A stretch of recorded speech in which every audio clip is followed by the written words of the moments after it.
건강한 몸, 건강한 피부, 건강한 화장품을 물려주고 싶습니다. 수아비스 화장품은 눈에 들어가도, 상처 위에 발라도, 혹은 아이들이 실수로 먹더라도 괜찮아야 한다는 목표로 달려왔습니다.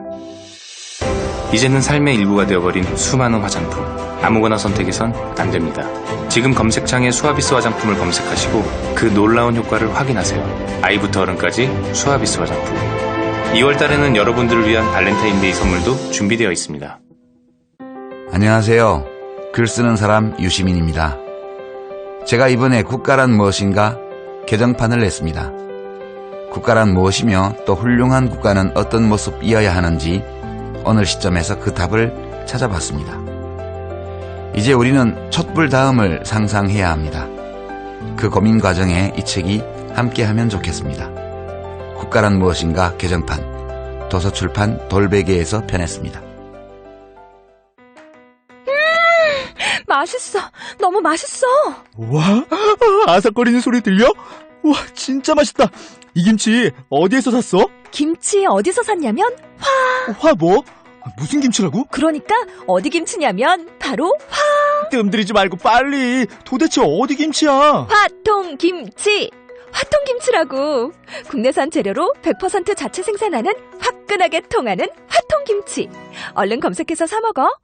한글도 남보다 빨리 깨치고 참 똑똑했는데 갈수록 실력이 뒤처지는 것 같아 걱정이에요. 혹시 초등학교 교과서 본 적 있어요? 어려운 어휘가 너무 많아요. 학교에서는 어휘 개념을 하나하나 설명해줄 시간이 정말 부족하잖아요. 그럼 어떡하죠? 내 아이의 어휘만큼은 내가 책임져야죠. 어휘 공부의 정성. 초등어휘 3천, 초등어휘 5천. 검색창에 초등어휘 3천을 쳐보세요.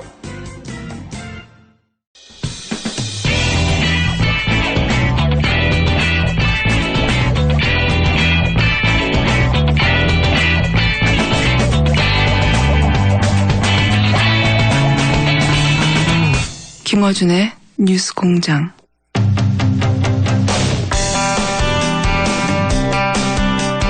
뉴스공장 3부입니다. 어제 오전 야 4당 원내대표가 모여 특검 연장에 대해 논의를 했는데요. 이 회동을 제안한 정의당 노회찬 원내대표 전화 연결됐습니다. 안녕하세요, 의원님. 네, 안녕하십니까. 네. 정의당은 72시간 비상행동 농성에 돌입했습니다. 특검 연장을 위해서. 네. 이 비상행동에 들어가신 이유를 간략하게 설명해 주십시오. 네, 지금 현재 그 특검 수사가 28일이 시한인데, 28일까지 특검이 수사를 종료하게 되면은 삼성 이외에 재벌에 대한 수사가 제대로 되지 않을 가능성이 크고요. 그 다음에 우병우 전 수석에 대한 수사도 지지부진할 가능성이 높기 때문에 특검이 스스로가 그렇게 28일 이후로 한 달간 연장하도록 돼 있는 특검법에 따라서 수사기간 한 달 연장을 요청해와서 정당한 요구이므로 반드시 이건 수용이 돼야 된다는 그런 뜻입니다. 알겠습니다. 그 취지는 알겠고, 그리고 사실은 그 여론조사 보면은 전 국민의 한 78%, 80% 가까이 헌재 판결도 3월 13일 이전에 이루어져야 되고 특검 연장도 한 70% 가까이 연장되어야 한다고 나오긴 하는데. 네네. 지금 그 자유한국당에서는 이 특검 연장에 대해서 안 된다고 하고 있지 않습니까? 예. 그게 말이 안 되는 거죠, 사실은. 애초에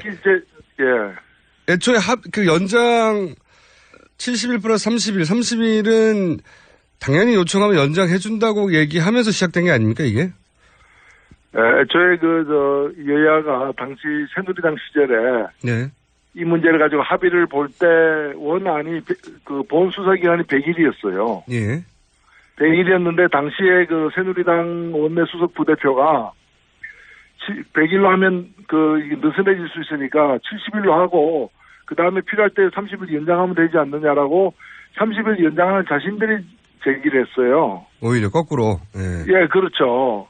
그렇기 때문에 70일로 부족하면 30일 무조건 연장하는 거다.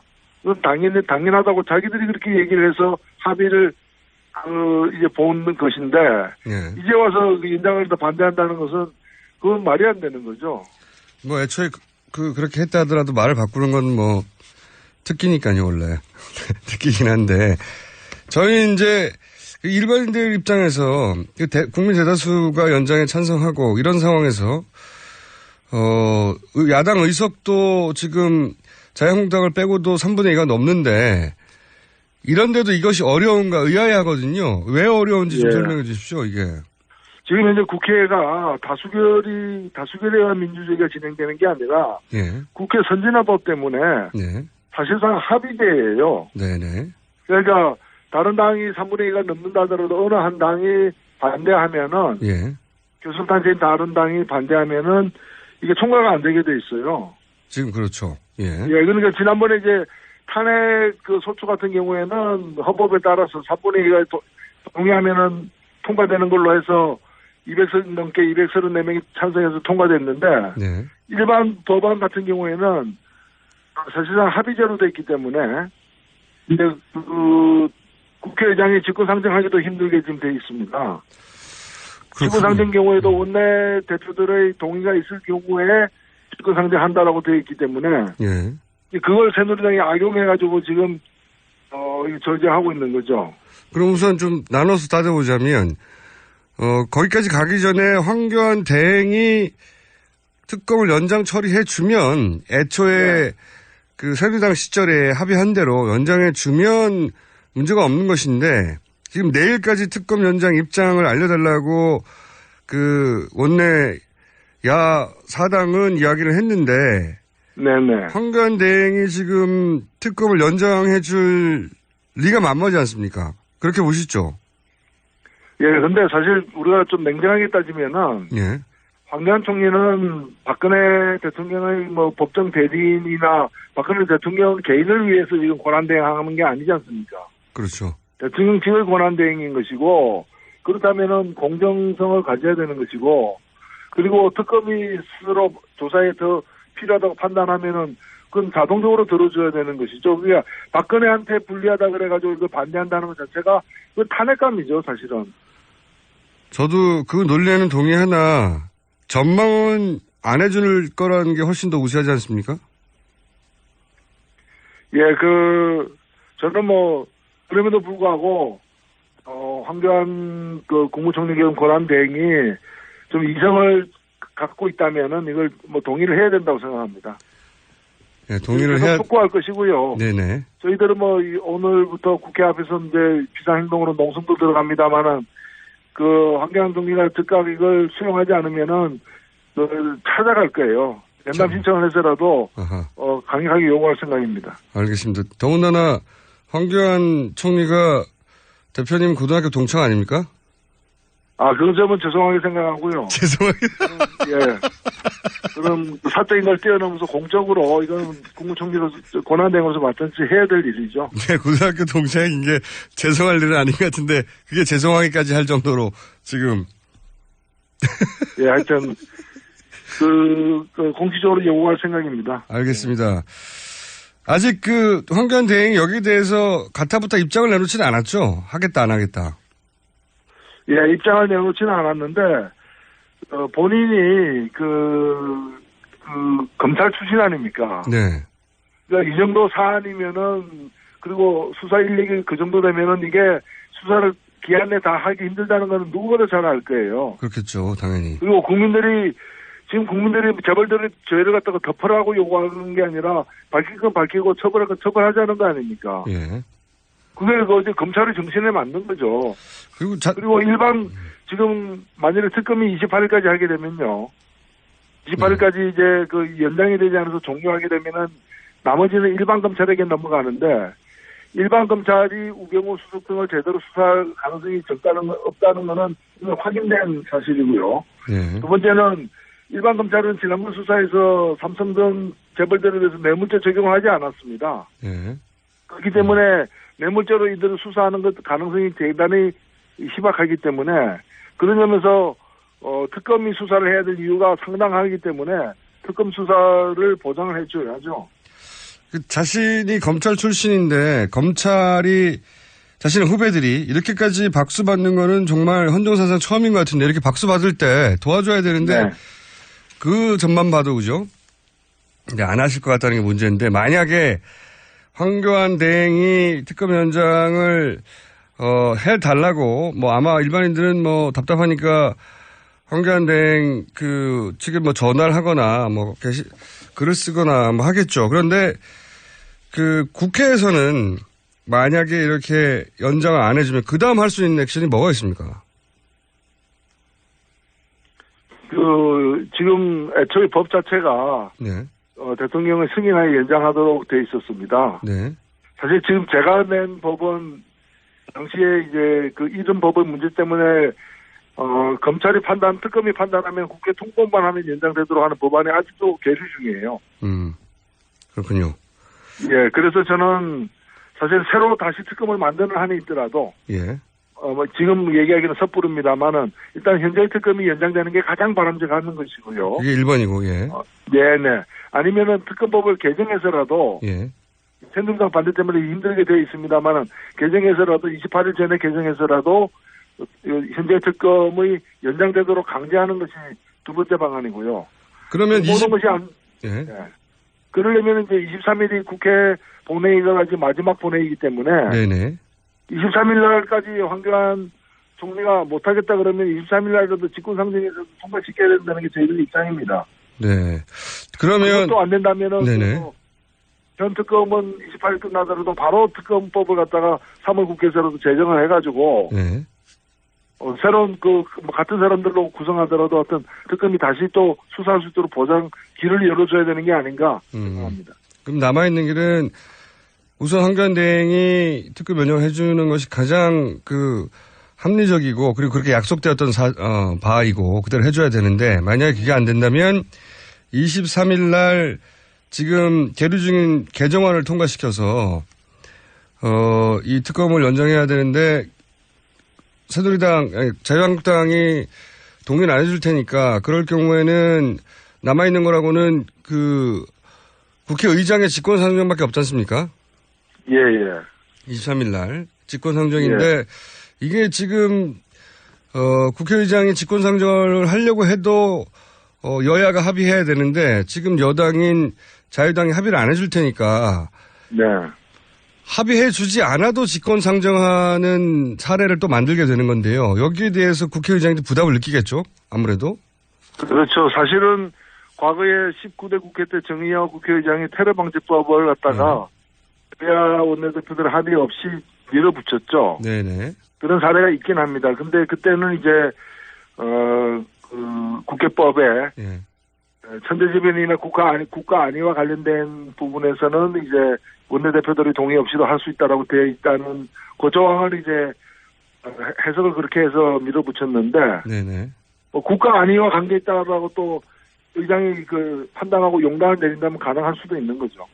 알겠습니다. 그럼 두 번째로는 정세균 의장에게 이제 물어봐야 될 상황이 되는 거군요. 이렇게 되면. 네네 그렇습니다. 네, 직권상정을 할 의지가 있냐? 지금 제가 알기로는 지난주까지는 여야 합의를 해야 직권상정을 할 수 있다는 원론적인 입장만 계속 말씀하셨는데. 네네. 만약에 그렇게 해서 직권상정도 안 됐다. 그러면 남아있는 거는 새로운 법안을 3월에 만들어서라도 지금 현재 특검은 해체하고 절차적으로는 네. 해체되더라도 다시 똑같은 팀으로 새로운 법안으로 3월에 다시 특검을 네. 발족시키는 법안을 제출을 하는 방안도 생각해 볼 수 있다. 이런 말씀이신 거죠? 예, 그렇습니다. 예. 근데 또 그 법안이 제출돼도 똑같은 방식으로 자유한국당이 방해하지 않겠습니까? 근데 자유한국당도 이제는 국민 여론 앞에 여론을 받아들여야죠. 항복해야죠. 대통령 탄핵되고 지금 법원에서도 이재용 부회장, 부총장 발부되고 하는 마당에 끝까지 누구를 갖다가 비호하겠다는 것입니까? 자유한국당은 아마도 자기들끼리는 기각서를 굳게 믿고 있는 것 같아요, 보니까. 그래서 기각될 거고, 기각되면 특검은 당연히 새로운 법안이, 제출되지 못하도록 할 것이고, 이런 생각을 하는 것 같습니다. 그런 설은 들어보셨죠? 예, 저는 믿지는 않습니다. 네, 설은 들어보셨는데. 예. 여기서 또 한 가지 중요한 정당의 포지션이 이 바른정당, 예를 들어서 권성동 법사위 위원장, 법사위에서 이거가 통과돼야 되는데 1차적으로는 권성동 법사위원장도 현재는 여야 합의가 있어야 된다는 입장 아닙니까? 그렇습니다. 네, 그렇게 알고 있습니다. 법사위부터 일단 막혀 있습니다. 권성동 위원장이 통과시키려고 하더라도 자유한국당의 법사위 간사 김진태 절대 반대하겠죠. 이분은 김진태 간사가 반대해도 또 법사위원장이 마음대로 통과시킬 수가 없죠. 법사위에서. 예, 그렇습니다. 예. 이게 도처에 지뢰가 있고 그렇습니다. 그렇군요. 법사위부터 통과가 되기 어렵고 남는 거는 여기를 통과해도 직권상정도 어렵고 참 어렵습니다. 이 문제는.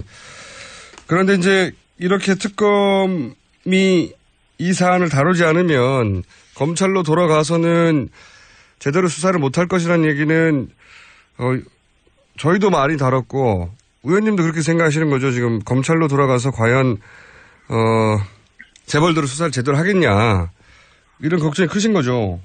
네, 검찰이 지난번 특검에게 이 사건을 넘기기 직전 상황에서 나름대로 최선을 다한 점을 우리가 인정해 줄 수 있는데 그러나 굉장히 긴 기간 동안에 내 우병우 전 민정수석에 대해서는 아무런 조사도 제대로 하지 못하고 아무것도 혐의를 발견해내지 못한 점이 지적이 될 수밖에 없고요. 또 하나는 삼성그룹에 대해서도 그냥 강제 모금에 그냥 억울하게 피의자처럼 그렇죠. 그 말고는 뇌물과 관련해가지고는 적극적인 수사를 못했기 때문에 이번 특검에서 이렇게 새롭게 발견된 혐의를 갖다가 계속 잘 유지하고 더 파헤칠 어떤 가능성이 있는지에 대해서는 대단히 의문입니다. 그러니까요. 저희 차동욱 검찰총장 나와서 본인이 이제 직접 검찰총장을 해본 분이니까 더더군다나 잘 알 것 같던데 이런 재벌 수사나 또는 우병우 수사나 이런 라인들이 계속 살아있는데 살아있는 라인이 이걸 제대로 할 수 있겠는가. 한 번 못했던 건 결국 되돌아가도 못한다. 그리고 예, 그렇죠. 검찰이 인력이 100배가 넘는데 특검이 겨우 20명으로 2달 만에 이 정도 왔는데 100배가 넘는 인력으로 못하지 않았느냐. 이전에 이미. 이런 얘기를 쭉 하셨어요. 그래서 꼭 특검으로 가야 된다고는 다들 국민들도 생각하는데 이게 절차적으로 굉장히 어렵군요. 일반 국민들이 이 답답함을 표현하고 정치권에 압력을 가하고 할 수 있는 방법은 전화 거는 수밖에 없겠네요. 그러면 그렇습니다. 사실 지난번에도 특검법이 국회 통과가 만만치 않은데 통과가 되었고 탄핵소추안도 국회에서 그렇게 3분의 2가 넘게 통과된 것은 전적으로 우리 국민들의 압박 때문이거든요. 대단히 죄송스러운 말씀이지만 지금도 여전히 가장 힘이 있는 것은 국민들입니다. 그렇기 때문에 저희들도 앞장서겠습니다만은 국민들이 어떤 들끓는 어떤 여론을 가감 없이 전달할 필요가 있습니다. 여의도에서는 그게 이제 벌써 촛불도 좀 익숙해졌고 시간도 많이 지나서 국민들의 여론이 어느 정도인지 잘 느끼지 못하는 것 같기도 합니다. 일이 이렇게 진행되는 걸 보니까. 네네. 그래서 다시 전화를 하거나 이런 일을 해야 한다고 말씀하시는 것이고, 그리고 정의당에서는 72시간 비상 행동을 하신다는 것이고, 자, 이야기 나온 김에 황교안 대행 얘기가 나온 김에 제가 한 번 더 여쭤보겠는데, 고등학교 동창이시고, 원래 고등학교 때 친하셨습니까, 혹시? 예, 그 당시 학생 수가 많지 않기 때문에, 생각은 좀 달랐지만은 또 같은 학교 동창으로서 교부는 있었죠. 그런데 한 인터뷰에서 이런 말씀을 하셨더라고요. 황교안 대행이 대선에 나올 정도로 바보는 아니다, 이렇게 말씀하셨던데. 지금, 그렇죠. 지금 황교안 대행이 대행이 된 거는 대통령이 지금 유고 상태 아닙니까? 탄핵소추 당해가지고. 그러면 사실은 이제까지, 그리고 탄핵 될 가능성이 대단히 높은데 대통령이 그간의 국정농단에 대해서 가장 큰 책임은 대통령이겠지만 두 번째는 국무총리 아니겠습니까? 그리고 국정농단이 벌어지던 그 수년 동안에 법무부 장관 총리를 역임한 사람이 당사자고요. 그러면 대통령이 탄핵되어야 조기 대선이 이루어지는데 대통령이 탄핵되면 대통령이 유죄란 뜻인데 그러면 국무총리는 같이 책임을 무릎 꿇고 용서를 빌어야 될 사람이지 나는 대통령 하겠다라고 나온다는 거는 헌법재판소의 탄핵 심판 자체를 갖다가 부정한다는 뜻이기 때문에 있을 수 없는 일이라 생각되고 뭐 그 정도로 막갈 사람인가에 대해서 저는 뭐 그렇게 바보는 아니다 이렇게 생각하는 것입니다. 예. 그런데 이제 자유한국당에서는 본인들이 그렇게 스스로를 세뇌시킨 건지 아니면 무슨 근거가 있는지 모르겠지만 기각될 것이고 기각되면 당연히 대통령이 복귀할 것이고 대통령이 복귀하면 대행을 내려놓고 그때 출마하면 된다 이렇게 그림을 그리는 것 같아요 보니까. 그 기각된다면은 뭐 그런 일이 있을 수도 있겠죠. 그러나 기각될 가능성이 뭐 거의 없지 않습니까? 네, 저도 그렇게. 그리고 저는 대통령이 기각된다 설사 저는 그런 가능성에 대해서 전혀 생각하고 있지 않지만 새누리당이 발언한 대로 만에 하나 기각되더라도 대통령이 지금 국민으로부터 이미 탄핵을 받은 사람입니다. 그렇죠, 그건. 온전하게 대통령으로서의 권한을 갖다가 다시 복귀해가지고 할 수가 없는 상황이에요. 맞습니다. 제가 볼 때는 헌법재판소가 어떤 결정을 내리든 대통령이 온전하게 원래대로의 위치에 가는 것은 100% 불가능하다고 생각되기 때문에 그래서 어떤 경우든 조기에 대해서는 불가피할 것이다 이렇게 보여집니다. 그리고 그 조기에 대해서는 책임을 져야 될 사람들이 나오는 것은 우리 국민에 대한 도전이고 역사에 대한 모독이죠. 그 관련해서 홍준표 경남지사가 재심에서 무죄 선고를 받고 그러다 보니까 대권 얘기도 점점 많이 나오고 있는데 그 근처 아닙니까 지역구가 의원님 경남지사면 네. 홍 지사의 대권 도전 가능성에 대해서 어떻게 평가하십니까? 예. 글쎄요. 그분은 17개 광역단체장 중에서 유일하게 주민소환 대상이 됐던 사람이고 그리고 여전히 또 재판도 아직 안 끝나지 않았습니까? 네. 예. 대부분 판결 대부분 법리. 예, 그래서 뭐 네. 아무나 대선이라는 것이 그런 뭐 범법자들, 우범자들 뭐 이런 그 사람들이 막 나오는 곳이어서는 안 된다고 저는 생각합니다. 예. 그런데 그 정의당 대선 후보는 결정이 됐습니다. 이제 심상정 후보로 예. 내부적으로 경선을 거쳐서 결정이 된 걸로 아는데 심상정 후보 뭐 정의당이 촛불 국면 내내 그렇긴 합니다만 의외로 이렇게 명확하게 뭐랄까요 대선 구도가 나온 상황에서도 지지율이 안 나오는 이유는 뭘까요? 예, 지금은 뭐 각 당의 경선이 완료되지 않은 채 여러 당에서 이렇게 여러 후보들이 나와서 몇 개월째 지금 이제 뭐 자웅을 겨루는 상황이어서 각 당의 후보에 대한 좀 정확한 객관적인 어떤 지지세가 형성이 안 된 그 상황이라고 저는 보여집니다. 그래서 이제 3월 가서 각 당의 후보가 정해지면은 정의당 후보는 정의당 후보대로 또 우리 국민들의 또 어느 정도의 그 합당한 또 지지율을 기록하고 하지 않을까 그렇게 기대하고 있습니다. 대표님은 왜 출마 안 하셨어요 이번에? 아예 정의당에 훌륭한 후보들이 많기 때문에. 네. 예. 훌륭한 후보. 아니 심상정 대표하고 경선을 하셔야 그나마 흥행에 도움이 되는 거 아니었습니까? 아유 뭐 우리는 그렇게 하지 않더라도 3월 가면은 당연히 선거에 따라서 그때 평균 기온하고 비슷한 숫자가 나올 겁니다. 평균 기온.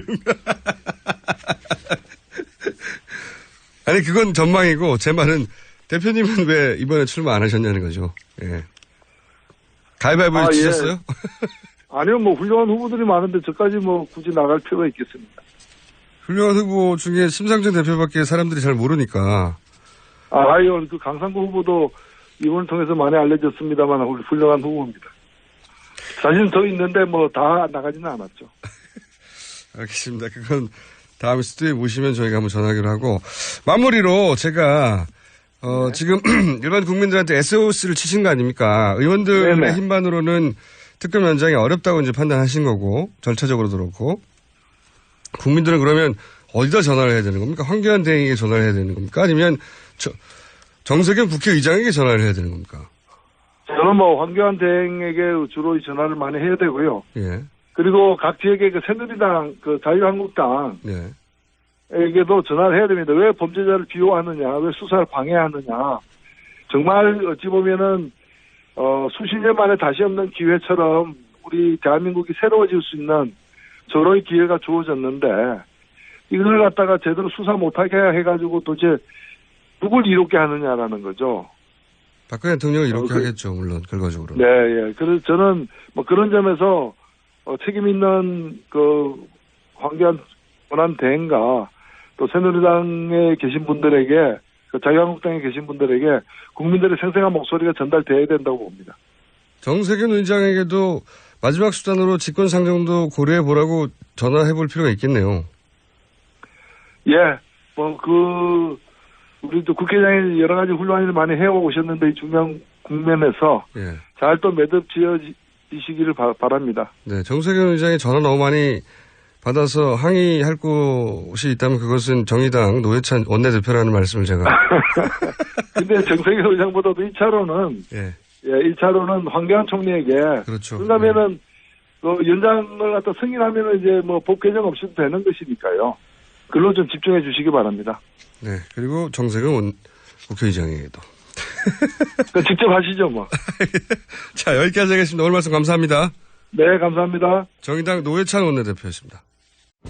미 항공우주국 나사에서 우주인들의 비상식량으로 쓴다는 남미 최고의 완전식품 마카 플러스 한국에서 가장 비싸고 귀한 식품이라는 산삼 플러스 거기에 한국인이 좋아하는 녹용까지 일단 이 세 가지를 모두 넣은 제품이 나온 거니까 마카 산삼 녹용 대박 좋은 건 다 있네. 031-323-2559 영한네이처 YHNATURL.com 똥은 싸고 다니냐? 미치도록 싸고 싶다. 빅동의 추억. 미국 장사랑. 구렁이 똥 이뻤다. 장이 살아야 내 몸이 산다. 혈중 콜레스테롤 개선과 배변 활동에 도움을 주는 건강기능식품입니다. 빅동의 추억. 미궁 장사랑. 지금 검색창에 미궁 장사랑을 검색하세요. 이건 제가 써보니까 효과가 있는 것 같아요.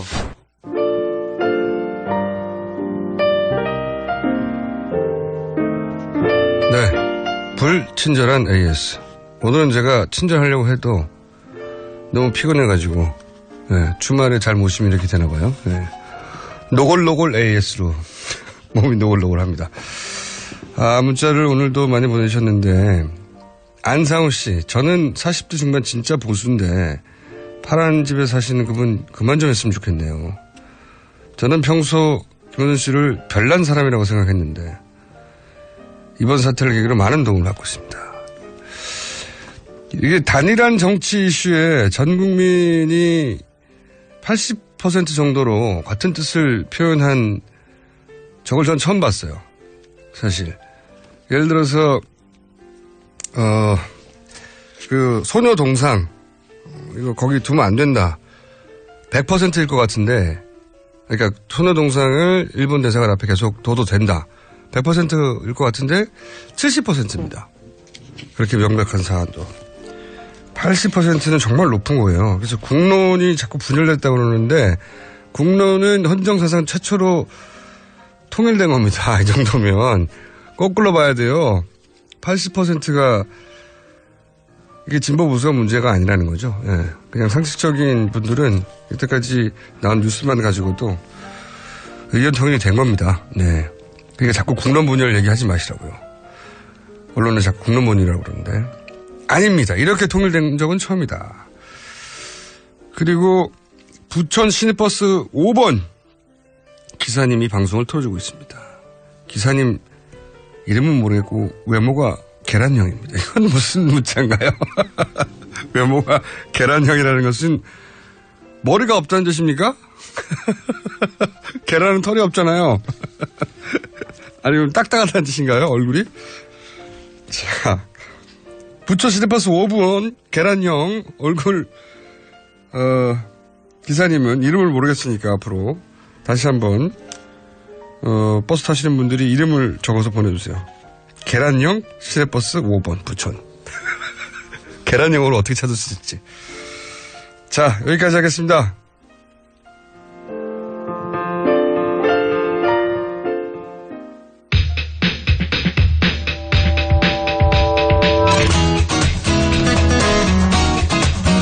자, 르몽드 디플로마티크 안녕하세요. 네, 안녕하십니까. 사람 이름도 얘기를 해야죠. 회사 이름만 얘기하면 뭐. 능홍급 디플로마티크 편집위원인 모 씨 나오셨습니다. 오늘 너무 피곤해 하시는 것 같아요. 네. 밖에 작가분들이 걱정하더라고요. 제가 노골노골 쓰러질 것 같아요, 진짜. 글쎄, 지금 표정이 여러 가지로 지금 상태가 너무 안 좋아 보이세요. 자, 그러면 일을 너무 많이 하지 마세요. 이럴 때 혼자 얘기를 많이 하실 수 있는 찬스입니다. 그러겠네요, 진짜. 자, 오늘의 주제는 뭔가요? 오늘 제가 미국 이야기를 좀 하려고 합니다. 아, 미국. 원래 방송에서 미국 이야기 잘 안 하는데. 요새 이 미국 얘기는 전 세계 언론이 하고 있어요. 그렇죠. 너무 이상한 일이 많이 벌어져가지고. 네. 또 안 할 수 없으니까. 네. 오늘이 일단 오늘이 무슨 날인지 아십니까? 미국에서 정한 대통령의 날이에요. 그런 날도 있어요? 네. 미국에 그게 있거든요. 그러니까 이게 왜 어떤 날이냐면 2월 20일이 아니라 2월 달의 세 번째 월요일이 미국에서 정한 대통령의 날이라는 건데, 그게 대통령을 꼭 이렇게 찬양을 한다, 처음에 그런 의도죠. 이게 원래는 미국의 대통령의 날이, 일대 대통령 조지 워싱턴의 생일날을, 미국의 대통령의 날로 정해져 있었어요. 그런데 이제 지금은 그 날은 아니고, 아까 말씀드린 것처럼 2월 셋째 월요일을, 대통령의 날이다 이렇게 정해가지고, 이게 이제 항상 해마다 그 즈음이면, 그러니까 2월 달이면은, 역대 대통령 이 평가 순위를 매겨요. 이번에도 우리나라 언론에도 이제 소개가 됐었는데. 아, 그렇죠. 오바마가 역대 12위 했다, 이런. 네, 그런 거 이번에 보도가 됐었죠. 해마다 이제 보도가 되는데 항상 보면은 1, 2, 3, 4등 정도는 변하질 않아요. 그건 수십 년, 수백 년 된 사람들. 네. 수백 년까지는 아니지만 참. 1위는 다 짐작하시겠지만 에이브라함 링컨. 2위가 조지 워싱턴. 3위가 프랭클린 루즈벨트, 4위가 티어도 루즈벨트. 여기까지는 변하질 않아요. 해마다. 그건 미국인들, 지금 그런 여론조사 인간은 미국인들이 교과서에서 보고 그렇죠. 사실은. 배우고 잘한 사람들이니까요. 네. 그리고 이제 물론, 이번 결과 발표도, 그러니까 해마다 조금씩 이제 그 대상이 달라요. 그러니까는 정치학회에서 하는 발표도 있었고, 이번에는 이제 역사학자 전문가 대상으로 해가지고 하기도 하고, 그 다음에 국민들 상대로 해서 조사를 하기도 하는데, 국민들 상대로 조사하는 것하고 전문가 상대로 조사하는 것하고 약간은 다릅니다. 1, 2, 3위는 다 바뀌지 않는데, 그 뒤 중간 순위가 조금씩은 달라져요. 일반적으로 국민들을 상대로 조사를 했을 때 전문가들을 상대로 조사했을 때보다 조금 위로 나오는 대표적인 경우가 이제 케네디 대통령. 그래서 이제 과대평가가 됐다. 전문가들 사이 물론 이제 엉터리 대통령이 있다는 의미가 아니고 훌륭한 대통령인데 국민들에게는 좀 과대평가가 됐다. 이런 평가가 이제 전문가들 사이에서 나오기도 하고 아이젠하워 같은 경우는 과소평가됐다. 오히려 그 전문가들 사이에서는 그런 평가가 나오기도 하는데 이번 같은 경우는 5위를 아이젠하워 대통령이 했더라고요. 이번엔 또 8위에 케네디 대통령 같은 경우에는 이번에 8위가 됐고 레이건 대통령이 9위인 건 이 점이 좀 주목할 만하고요. 대중적인 인기가 굉장히 높죠. 그렇죠. 네, 일단 그 보수층에서는 거의 또 더군다나 같은 세대에 있었고 실제를 봐왔고 그리고 보수적인 대통령답지 않게 보수적인 대통령이 이제 대부분 좀 딱딱하거나 군인들 출신이거나 아니면 연설도 딱딱하게 하는데 이 레이건은 굉장히 유머가 넘쳤고 그렇죠. 영화 배우 사실은 그래서 대통령 후보가 됐고 당선이 됐던 거고 그러니까는 카터하고 어떻게 전임 카터 대통령하고 좀 굉장히 많이 다른 그런 캐릭터. 카터 대통령은 지나치게 진지하고. 네. 연설도 재미가 없고. 캐릭터가 좀 많이 달랐고. 네, 훌륭한 일을 많이 했으나 참 재미가 없다라는 양반이었고. 좀 진지한 노잼. 진지한 노잼. 스타일이었기 때문에 워낙 이렇게 말 유머스럽게 잘하고 영화 배우 출신이고 그런 레이건의 좀 어떤 그런 그 매력을 많이 느끼는 것 같습니다. 호감도가 굉장히 높았다고 하더라고요. 오바마 대통령 말씀하신 것처럼 12위였고 클린턴 대통령이 15위로 나왔네요. 오바마 대통령이 보통 이제 오래된 사람들에 대해서 사람들이 관대하고 가까이 있는 대통령에 대해서 야박하기 마련인데 오바마 대통령 12위면 굉장히 높은 거죠. 굉장히 높은 거죠. 취임 초기의 그 지지율도 굉장히 높았던 편인데 그러니까 즈음에서 지지도 보통 굉장히 많이 떨어지잖아요. 대통령들이면 예외 없이 다 그렇게 되는데 마지막에는 지겹기도 하고 국민들이 좀 새로 좀 바뀌었으면 좋겠다. 그래서 그런 심리가 발동하기 때문에 많이 떨어지는데 오바마 대통령의 마지막 그 퇴임 당시의 지지율은 뭐 거의 역대급이었다고 할 수가 있죠. 트럼프라는 도우미가 있었으니까요. 그래서 트럼프를 보면서 오바마 대통령이 일을 잘하는 거였구나라는 걸 깨닫게 되는 거죠. 트럼프 오기 전이었는데요. 아니 트럼프 후보자로 보기만 해도 예, 대통령이 취임하고 나서가 아니라 대통령으로 하겠다가 나온 사람들을 보니 트럼프도 그렇고 그리고 이제 힐러리도 사실은 인기가 높지 않았죠. 민주당 지지자들로부터도. 그래서 두 사람을 봤더니 오바마가 참 잘하는 거였구나. 이만한 사람 찾기도 어렵다 이런 생각을 한 것 같아요. 그런 생각을 한 것 같아요. 그래서 저는 그런 생각해 봤어요. 이제 앞으로 4년 후, 딱 4년 후면은 물론 트럼프가 이제 재선을 하지 않는다는 전제에서는 재선이 아니라 임기를 다 못 채울 거라는 얘기가 그 얘기를 드리려고 하는 건데. 네, 그 얘기는 저는 취임 전부터 얘기했는데 요즘은 이제 미국 언론에서 많이 나오죠. 예. 그러니까 4년 후에 정상적이라면 4년 후가 되겠죠. 또 2월 달에 또 하지 않겠습니까? 역대 대통령 순위. 그랬을 때 트럼프가 몇 위로 나올까? 전 사실 그게 굉장히 궁금해지더라고요. 이미 취임 초기 지지율로는 꼴찌를 기록했고요. 예. 꼴찌를 기록했고 그다음에 취임 한 달 만에 탄핵 얘기를 한다는 거는 정말 그러니까요. 원래 이제 그 상대편에서는 그 후보를 공격하기 마련인데 대통령이 된 초반에는 그렇게 잘 안 하거든요. 그렇죠. 지금 방금 말씀하셨죠. 근데 참 가만히 보면 올 때마다 느끼는데 공장장님은 그 국제 뉴스 쪽으로 굉장히 회박하세요. 아니 사실은 국내외라고 해주십시오. 국내외. 그래서 저는 사실 좀 불리해요. 워낙 바깥쪽 소식을 어떻게 잘 아시는지 저는 뭐 꼭 나오면은 꼭 이게 전문가 아닌 것 같은. 필요 없는 것 같은. 실제로 좀 많이 제가 혼자 얘기하면 심심하잖아요. 제가 도움이다? 그건 아닌 것 같고. 자. 그래서 어쨌든 간에 아까 말씀하셨던 역대 첫 국정 지지도 이번에 미국에서 갤럽 조사에서도 나왔는데 이번에 도널드 트럼프 같은 경우에 지지표가 45%가 나와가지고 아까 오바마 대통령 말씀하셨죠. 68%였어요. 초반에 지지율이. 네. 그다음에 제일 높았던 것은 이제 케네디 대통령 같은 경우에 72%를 기록을 했었고.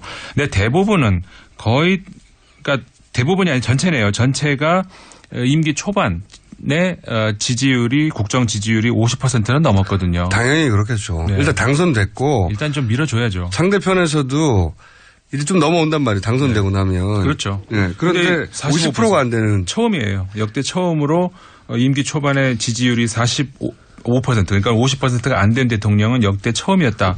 그리고 지지하지 않는다는 퍼센테이지는 아주 압도적으로 많습니다. 오바마 대통령 같은 건 워낙 낮아. 12%가 지지하지 않는다. 조지 부시 같은 경우 25%였어요. 지지하지 않는다는 건 굉장히 높은 편이거든요. 근데 이번에 트럼프 지지하지 않는다 퍼센테이지가 45%예요. 이것도 역대급이고. 그래서 왜 이렇게 인기가 안 좋을까? 아니, 한 달 만에 탄핵 얘기가 나온다는 자체가. 사실 탄핵도 원래는 처음에는 탄핵 이제 사이트가 만들어지긴 했었습니다만 이거 장난이겠지 싶었거든요. 네. 근데 지금 이번에 보니까는 98만 명이 넘었어요. 서명자가. 굉장히 진지해요. 네. 지금 이렇게 되면은 과연 이게 탄핵까지 진짜 갈 건가? 이런 진지한 뉴스가 이제 미국에서 언론에서 나오기 시작을 한다는 거죠. 한 달 된 대통령을 두고 주류 매체가 네. 이 탄핵에 대해서 얘기한다는 거는 이게 사실 상식적으로는 절대 납득이 안 가는 상황이거든요. 그렇죠. 근데 이제 트럼프 대통령은 본인이 그런 소재를 계속 제공하고 있어요. 근데. 네, 맞습니다. 그러니까는 취임 전에도 그랬지만, 취임하고 나서도 굉장히 좀 난맥상을 보여주고 있거든요. 몇 가지만 좀 보자면, 물론 이제 우리나라 보도 많이 됐었죠. 취임하자마자 행정명령을 번개같이 쏟아냈어요. 행정명령을 남발한다 이런 말이 나올 정도로 지금까지 25건을 행정명령을 냈거든요. 이렇게 많이 임기 초반 한 달 만에 이렇게 25건이나 행정명령을 낸 대통령이 과연 있었는가 싶은데 그중에 대표적으로 이제 예를 들어 제일 먼저 했던 것이 취임 당일날이었죠. 아마 오바마 케어 규제 완화. 네. 이거를 한마디로 말해서 전임 대통령에 대한 어떤 예우 이런 거 없다는 거죠. 난 이건 노리고 왔다. 그다음에 이제 유명했던 그 이슬람권 7개 나라의 국적 자랑 그 이민자들 입국 제한하는 행정명령 아주 전 세계가 난리가 났었죠. 그 외에도 뭐 여러 가지 환경 문제에서 저기 키스턴 엑셀 송유관, 다코타 접근 송유관 이런 것들을 오바마 대통령이 이제 그 못하게 했는데 그거를 재검토한다 뭐 이런 거라든가 등등 해서 이제 굉장히 많거든요. 근데 이런 거에 대해서 이미 그 민주당은 물론이고 공화당 안에서도 이거 너무 나가는 거 아닌가 이런 목소리가 나오고 있고 말씀하셨죠. 그 미국 그 언론들하고 사이가 지금 너무 안 좋아요. 그러는 와중에 지난주였죠. 우리나라에서 그날이 이제 그 김정남 사망 사건 그때 그걸로 그 뉴스를 많이 묻혀버렸는데 미국의 국가안보보좌관 어떻게 보면 선임 보좌관 굉장히 백악관의 높은 자리인데 마이클 플린 그 보좌관이 결국 물러났습니다. 러시아와 내통설 때문에. 맞습니다. 그래서 그러니까는 러시아가 계속해서 이제 트럼프 대통령의 발목을 잡고 있잖아요. 임기 들어오기 전부터 그랬는데 결국 이게 사실로 드러나는 거 아니냐. 이게 그 탄핵에 불을 지피는 그런 계기가 좀 되고 있거든요.